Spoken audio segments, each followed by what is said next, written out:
Digital హైవేగా రూపుదిద్దుకుంటున్న Hyderabad to Bengaluru హైవేలో అటు Microsoft data centre కి, ఇటు పోల్పల్లి సెట్స్, అటు ఇంటర్నేషనల్ ఎయిర్పోర్ట్ కి, ఇటు రీజనల్ రింగ్ రోడ్ కి చేరువలో ఉన్న బాలానగర్ హైటెక్ పార్క్ లో ఇన్వెస్ట్ చేయండి.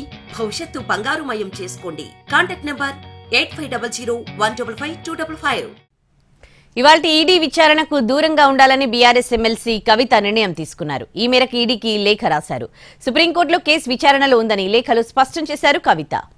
ఢిల్లీ లిక్కర్ కేసులో కీలక పరిణామాలు చోటు చేసుకున్నాయి. ఇవాళ విచారణకు హాజరు కావాలని బీఆర్ఎస్ ఎమ్మెల్సీ కవితకు నోటీసులు ఇచ్చింది ఈడీ. అయితే అంతే స్పీడ్లో కవిత ఈడీకి రివర్స్ లేఖ రాశారు. ఇవాల్టి విచారణకు తాను రాలేనంటూ లేఖలో తెలిపారు. కేసు సుప్రీంకోర్టులో విచారణలో ఉన్నందున హాజరు కాలేనన్నారు బీఆర్ఎస్ ఎమ్మెల్సీ కవిత. మరోవైపు గత ఏడాది మార్చిలో 3 రోజుల పాటు కవితను విచారించింది ఈడీ. తాను ఉపయోగించిన ఫోన్లను సైతం విచారణకు తీసుకువెళ్లారు కవిత. అయితే మహిళలను ఇంట్లోనే ప్రశ్నించాలంటూ ఆమె సుప్రీంకోర్టును ఆశ్రయించారు.